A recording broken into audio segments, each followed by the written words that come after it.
Magandang buhay! Welcome sa edukasyon sa pagpapakatao grade 10.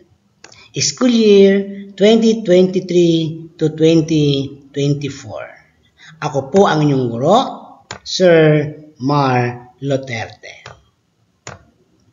Ang ating tatalakayin ngayon ay mga isyong moral tungkol sa sexualidad na kung saan ito ay nakapaloob sa Module 14. Ano ba ang ibig sabihin ng sexualidad? Ang sexualidad ng tao ay kanyang pagiging ganap na babae o lalaki. Ito ay nangangahulugang magiging ganap kang tao at bukod tangi sa pamamagitan ng iyong pagkalalaki o pagkababae. Bagamat nalalaman ang kasarian ng tao mula pa sa kanyang pagsilang, malaya ang kanyang pagtanggap at pagganap sa kanyang sexualidad. Ang sexualidad sa makatuwid ay isang malayang pagpili at personal na tungkulin na ginagampanan ng tao gamit ang kanyang katawan at espiritu tungo sa kanyang kaganapan kaysa ng Diyos. Bawat isa sa atin ay hinahamon na buuin at linangin ang sexualidad upang maging ganap ang pagiging pagkababae o pagkalalaki. Ayon sa isang survey na ikonomisyon ng National Secretariat for Youth Apostolate, ang kabataang Filipino ngayon ay patuloy na nakikibaka sa mga isyong may kinalaman sa sex at sexualidad. Kabilang sa mga ito ay ang pakikipagtalik ng hindi pa kasal or premarital sex, pornografiya, pang-aabusong sexual at prostitusyon. Isa sa mga isyong moral tungkol sa sexualidad. Una, pagtatalik bago ang kasal or premarital sex. Ang isang lalaki o babae ay nagkakaroon ng kakayahang makibahagi sa pagiging manlilikha ng Diyos kapag tumungtong na siya sa edad na pagdadalaga o pagbibenta or poverty. Bagamat siya ay may kakayahang pisyolohikal, subalit hindi pa niya pwedeng gamitin ang mga ito hanggang una, wala siya sa wastong gulang. At pangalawa, hindi pa tumatanggap ng sakramento ng kasal, hindi kailanman magkakaroon ng karapatang makipagtalik.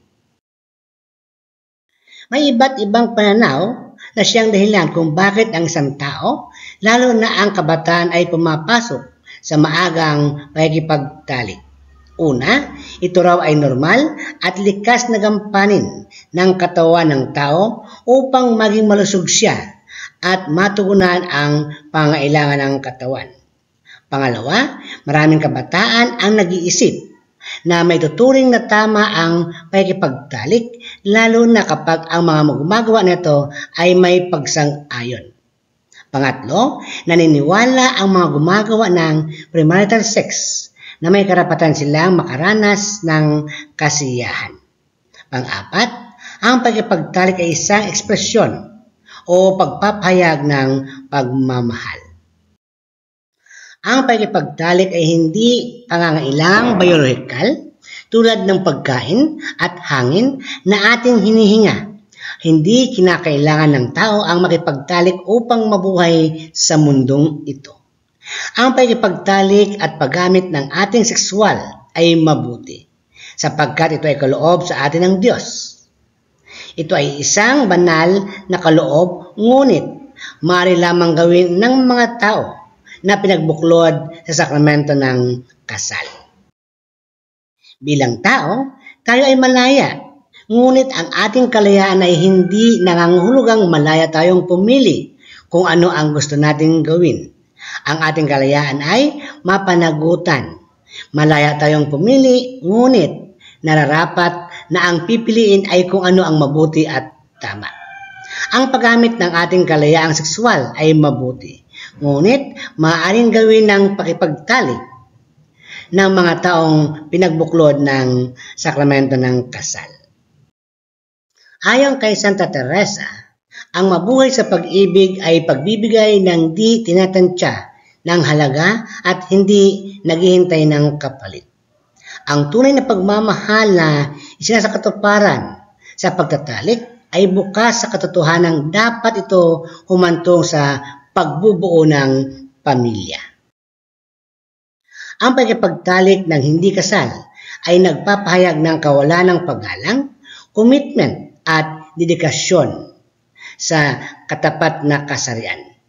Ang kabataang nagsasagawa ng pre-marital sex ay hindi pa handa sa mga maaring bunga nito sa kanyang buhay.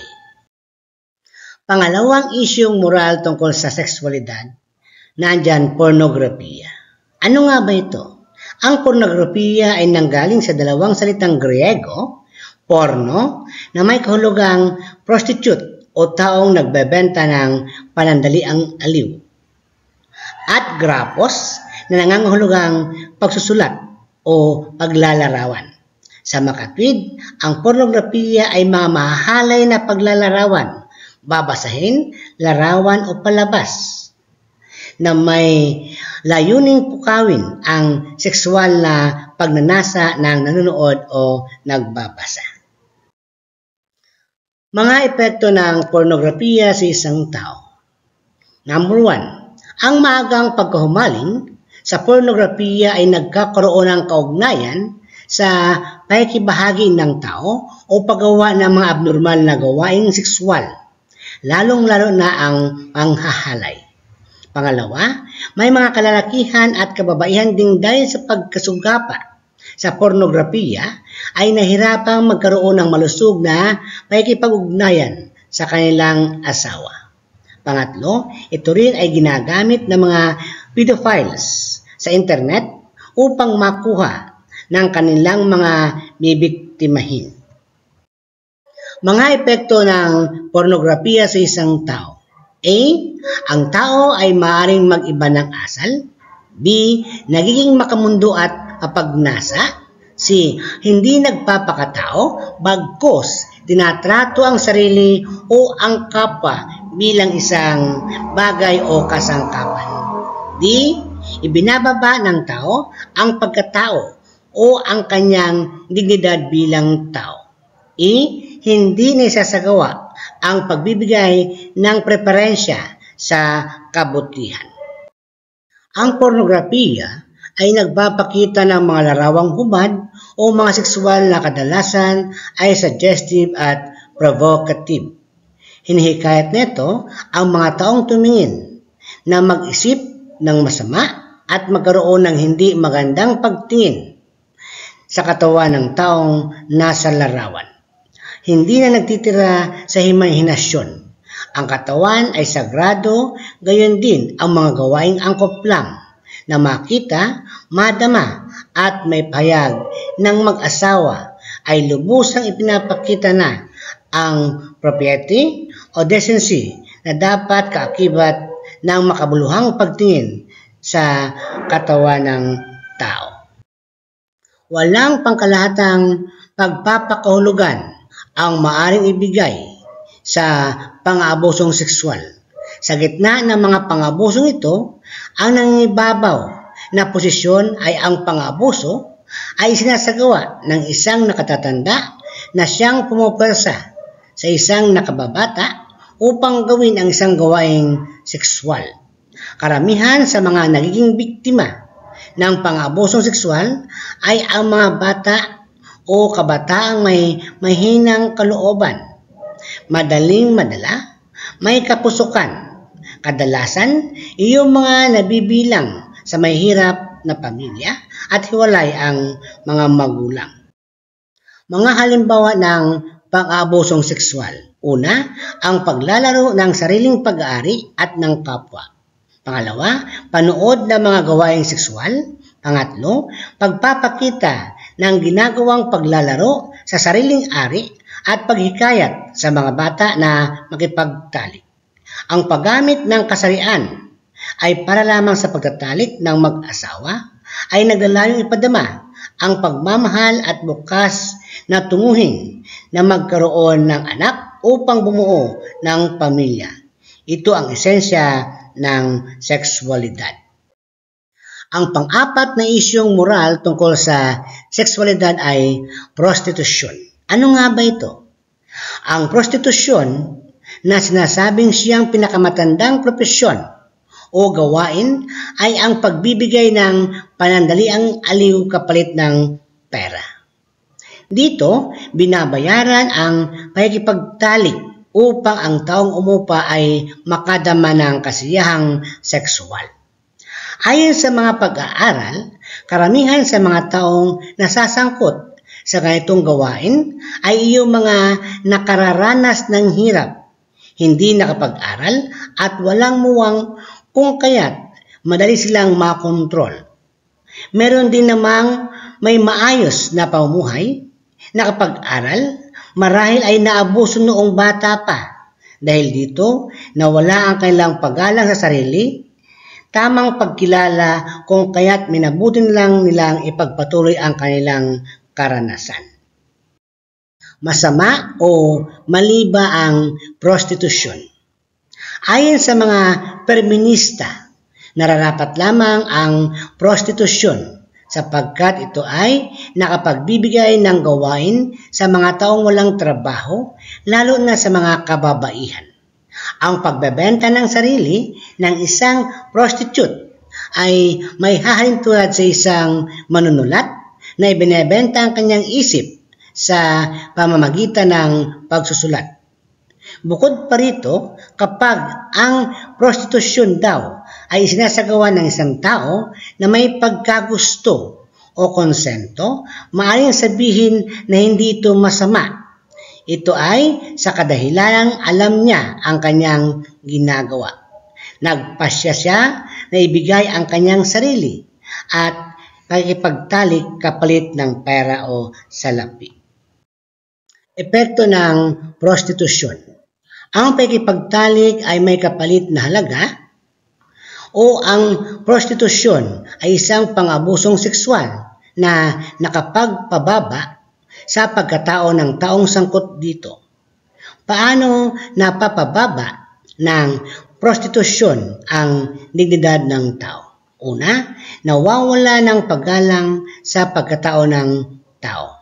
Pangalawa, naituturing na isang bagay na lamang kung tratuhin at hindi napakikitaan ng halaga bilang isang tao.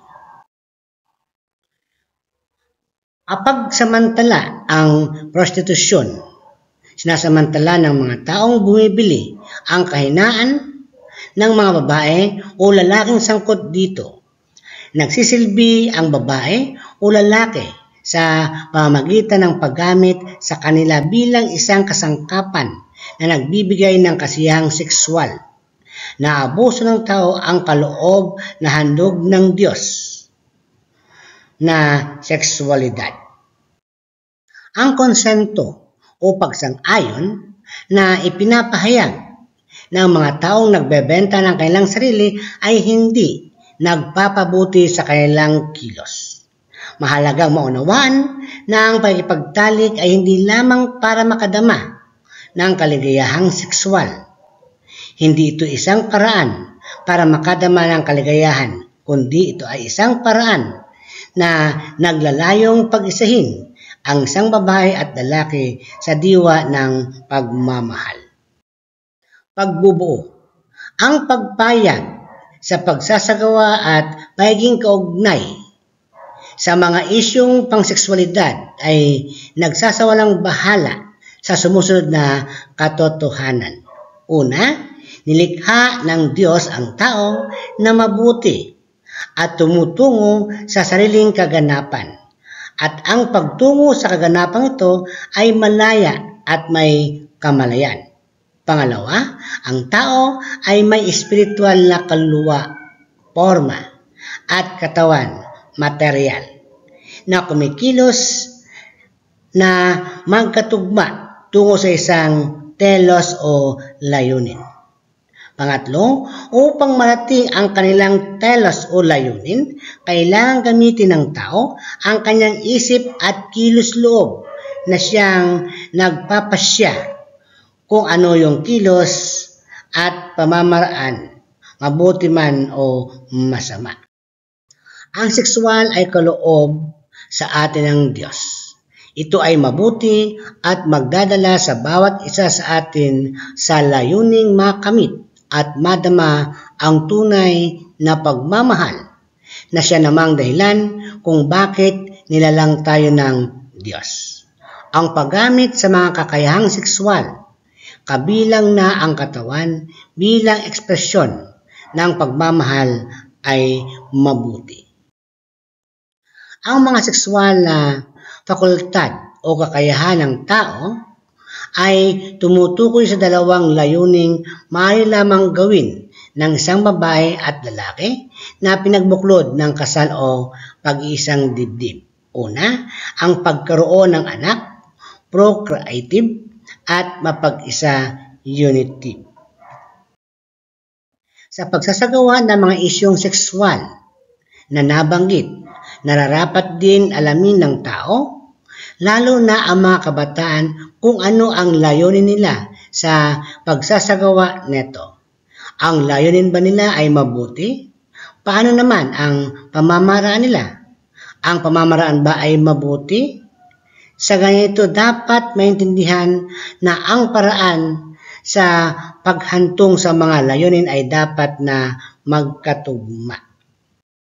Bilang pagtatasa, kaugnay sa inyong naunawaan sa ating aralin, mangyaring sagutin ang tayahin ang inyong pag-unawa. Ilagay sa isang buong papel. Unang tanong, ano ang mga maling pananaw ng kabataan sa mga isyong sexualidad na kanilang kinakaharap ngayon? Pangalawa, ano-anong mga katotohanan ukol sa dignidad ng tao ang nababaliwala sa mga isyong tungkol sa sexualidad? Ipaliwanag. Bilang kabataan, anong posisyon o mabuting pasya ang maaari mong gawin bilang paggalang sa sexualidad? Dampo natatapos yung ating Module 14. Maraming salamat.